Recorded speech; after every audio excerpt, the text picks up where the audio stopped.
Have your recruitment process been frozen during the pandemic COVID-19 that happened at the beginning of this year? Are you someone who is stuck at some point of the recruitment process, such as your medicals, your pictures uploading? Perhaps you're somebody who even had a date of joining when the pandemic happened and your recruitment process simply wasn't taken further. Are you perhaps a laid off cabin crew who has been redundant from your job due to the pandemic COVID-19? If so, then you need to stay until the last minute of this video to find out answers to many questions that you guys are wondering, asking yourself. You have been asking me as well. Who is going to have a priority when the airlines will decide that they need their cabin crew back? Will that be the redundant crew, the cabin crew that have been laid off, or that's going to be the new joiners? You will find out the answers of these questions if you stay until the end of this video. And plus, I want to announce to you that I have a bonus on this video. That bonus will be a second video which is answer to the questions related to this subject of the frozen recruitment process and being laid off, which I have popped up on my Instagram account and given you an opportunity to ask a question. You know very well my Instagram account, excrewnextcrew, which is right here. You are more than welcome anytime to contact me over there. In the meantime, let's start. How is going to be your further recruitment process? What's going to be happening? You have been hearing a lot of rumors and a lot of talks recently on this subject, and today I will reveal with you everything I have been researching and learning on this subject. My name is Julia George. I used to be a cabin crew for Qatar Airways for 10 years, where I have resigned from my last work position as a cabin service director. Right after moving to Germany, I have enrolled myself in master studies at Wildau Institute of Applied Science in Berlin related to aviation management. Meantime, I got a job in Helios Clinic in Schwerin as a medical assistant to the personnel who works in the Snore Lab. Snore Lab is a department which is working alongside the pulmonology department of the hospital. The first stage training that Qatar Airways has provided to me has showed up to be a beneficial and has secured me this job at the moment, which I appreciate a lot. In another video, I will reveal with you everything and how how getting a new job actually has happened, where the desire for a job came. Although I have a very tight and a very busy schedule as a mother and as a student, nevertheless, we will be talking about it. Stay tuned until the last minute of this video. Last but not the least of this introduction, you might want to click the subscribe button along with the notification button to stay in touch and stay tuned with everything that I publish over here on my YouTube channel. Let's start.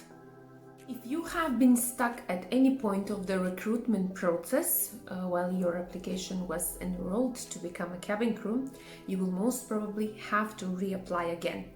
Why I have to reapply again if I have already been selected as a cabin crew and haven't started working as one? Or why I have to reapply again if I have reached to the process of uploading pictures, I have passed the final interview, etc, etc. If you're watching this video, then most probably you are somebody that has been at some part of your recruitment process for the job role called cabin crew when the aviation has been infected by the pandemic, or to be more precise, the pandemic has hit the aviation industry.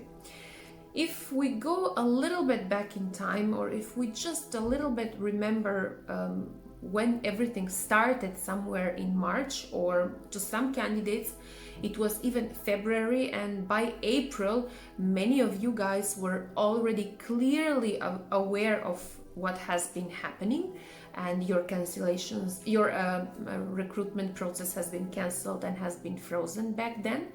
But we were all hoping that things will get better, and in fact, if you scroll down over here on my YouTube channel and see many videos from back in the days, you will see a lot of optimism I have shared with you on the COVID subject from the very beginning. I'm a very optimistic person in general, and sometimes being optimistic leads me to perhaps not so right conclusions. But what is important to know is that, and to be precise, to justify that, because I feel that I need to, at a particular point in time, circumstances are dictating one opinion, as my opinion back in the days was a bit different. And today months into the pandemic called COVID-19, things have a totally different perspective. Just a few days ago, I received a message from a candidate that informed me that he has heard a rumor, or he was informed that a new joiner has been a passenger on a Gulf carrier flight, and that information or that rumor has created a great excitement among the candidates. And the moment I heard and I read the information, I knew very well that that information is actually not true. Under no circumstances that can be a new joiner, and I knew from the very beginning that that is a huge misunderstanding, also called a rumor, which at the end showed up that that person who was flying was actually somebody who has been at Qatar Airways. In this case it was Qatar Airways, who has been already an employee with the airline. So the rumor was false, was wrong, and wasn't true, and created, as I have said, a huge euphoria and a lot of positive thinking. But unfortunately things are not as they seems to be. Why do I say all this? Many of you also have shared with me your excitement when you see that the airlines at a particular point are publishing vacancies on various different jobs at different departments, ground staff department, marketing department, etc., etc., hoping that the cabin crew job will be the one who's going to be announced next. If you only have a look at my video that I have released a few days ago, after I have attended the conference about COVID-19 and the aviation industry, you will get a clear picture and you will get a bit more understanding of the aviation, where it stands at this time. Airlines definitely do work on enhancing their marketing strategies. They work very hard on researches, they are creating modules, they are implementing new standards, and with various reasons they're doing so many things at one time. One very well-known reason is that airlines are struggling and are trying to gain the trust of the passengers, and the other reason that I can mention over here is to get out of this crisis as an aviation industry stronger. In that video I have elaborated a bit more about the aviation industry at this point of time, and I was a bit more detailed, and link of that video is in the description below this video. I insist that you perhaps have a look in order to get a global understanding of where aviation stands at this moment, because your question that you are popping up very often in my inbox and saying, when will I get the golden call, when airlines will be starting recruiting, when I will get my job. There is simply no answer with a precise date. And to go to the second part of the video, and to be very honest with you, based on my research, a golden call simply might not be happening.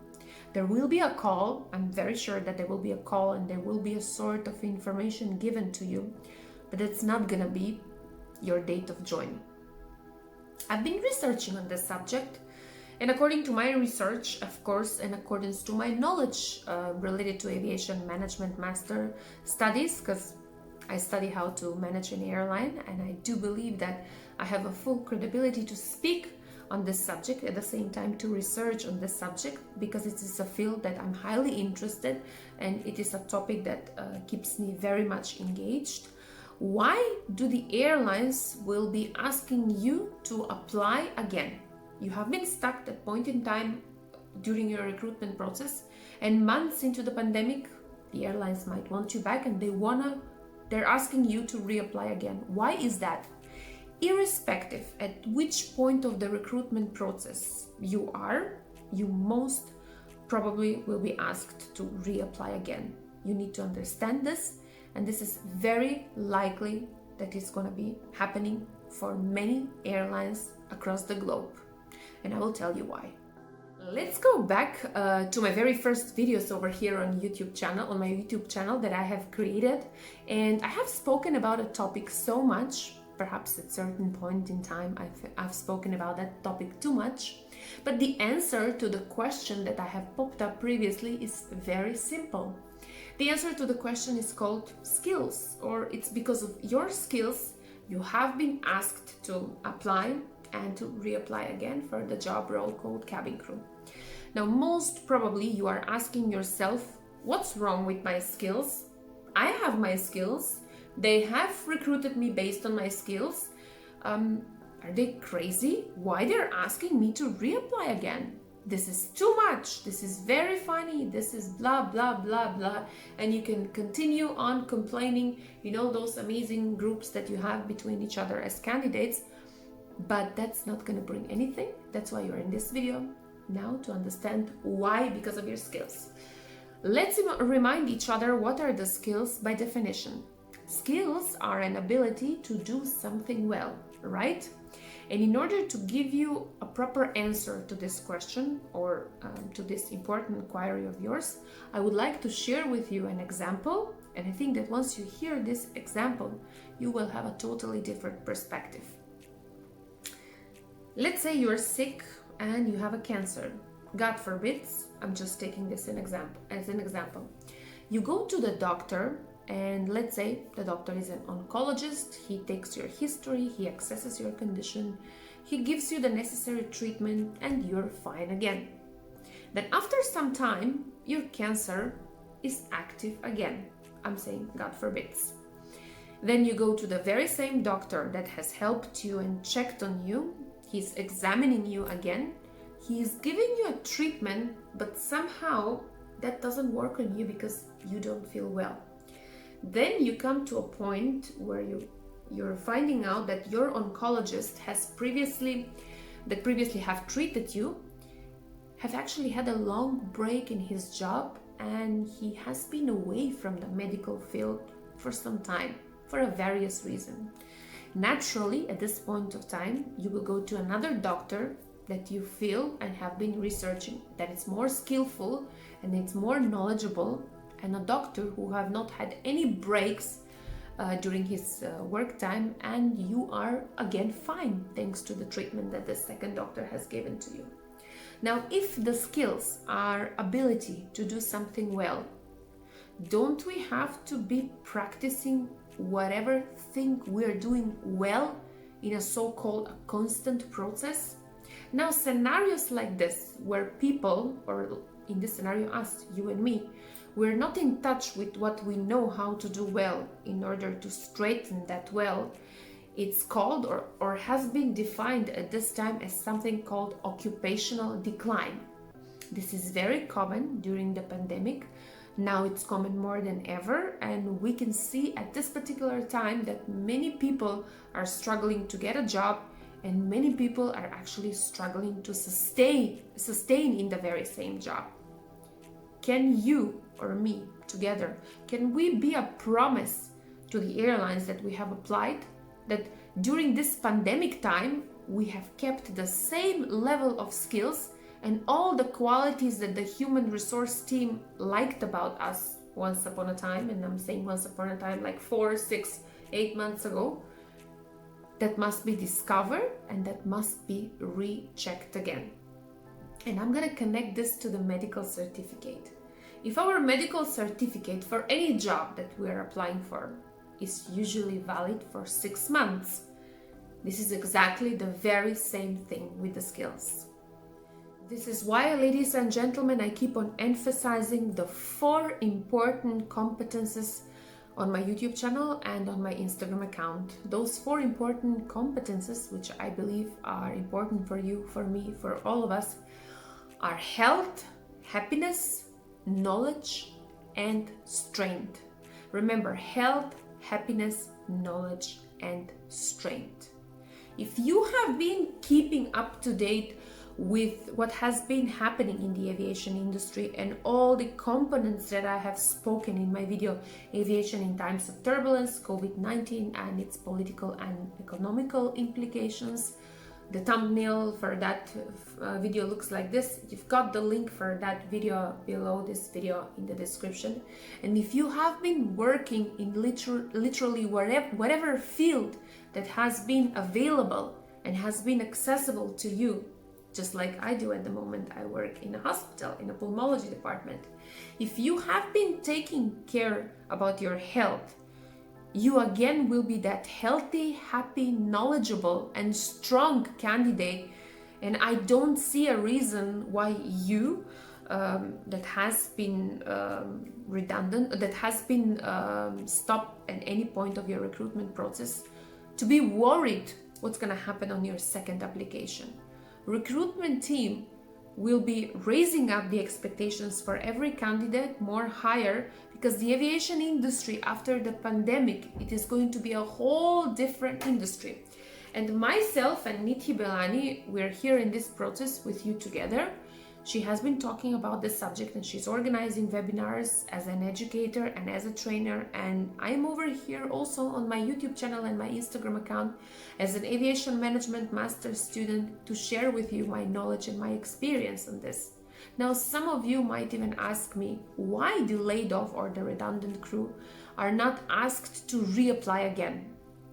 Now, that group of people would always be different than the candidates, and they would always have priority in joining first before anyone else that has been stuck at any point of the recruitment process. And I sincerely hope that the candidates that are watching this video can make a clear distinction between somebody who is a candidate and somebody who has been an employee for the airline. Employees have created something, I would like to personally name that as a relationship with the company. During the time they were working for the company, they were getting trainings, they were performing their duties and responsibilities, and a lot more than that. So for me, that is called a relationship buildings between me as an employee and my company. For the candidates, you guys have not started yet. So I hope it is very clear that over here we have different statuses. We cannot do comparison between these two. One valid question that might come up over here is, will the redundant cabin crew be retrained again? My answer is absolutely 100% yes. All the redundant cabin crew will be retrained, because I know the work culture, how it is in the airlines. One thing I want to mention is that those trainings for somebody that already has been a cabin crew with the very same airline are tailored, and they are a bit different, but they are not different in terms of content of the training. They are different in terms of speed of the training and how the training is happening. That is something yet to be seen. I know that the training departments are actually core component for the entire cabin crew operation, and I have a strong belief that they will perform this task with 100% success. Going back to the candidates during the time of the reapplication, you would have to tailor your application. But tailoring your application doesn't just mean using your knowledge of the employer to personalize your resume and your cover letter, although that is important, but it means knowing everything about these times and how your future employer or the airline that you want to work for has been dealing with the entire COVID-19 crisis, with highlighting, make sure to remember this, you need to highlight all the success that the airline you want to work have had. You also must research on this subject well, and you must prepare well. For example, if you are somebody who is reapplying for Qatar Airways, when you will be attending that open day, assessment day, and that final interview, you certainly should congratulate the recruitment team for managing to get delivery of Airbus 350 aircraft and similar successes. You will congratulate the airline, but you will extend this congrats to the recruitment team, so they will be noting this down. Not to get me wrong, right? Now, to summarize, the global pandemic of unemployment has set up a whole new standards. Together, you as a viewer of this video and myself, we're gonna fight and we're gonna learn those standards. I have searched for a job to straighten my German language skills. And as I mentioned at the beginning, it's a hospital and it's not an airline job, but it's a job in a hospital at the pulmonology department as a store lab assistant. I'm not a medical personnel, but I do work with a medical personnel, and I'm assisting them on a daily basis, straightening my teamwork skills, straightening my communication skills, etc., etc. Ladies and gentlemen, opportunities are there. You just need to exclude something called high opinion about yourself, and you need to include a huge desire to be among people that you will be engaged and you will be working alongside with them. Thank you for watching this video. Don't forget to click subscribe with the notification button hit already in case I publish a new video and you want to be notified and you want to know where aviation stands at a point in time. You might also want to follow me on my Instagram account, excrewnextcrew, which is right here. Last but not the least, the bonus video is in the description below this video. Bye bye and have a nice day.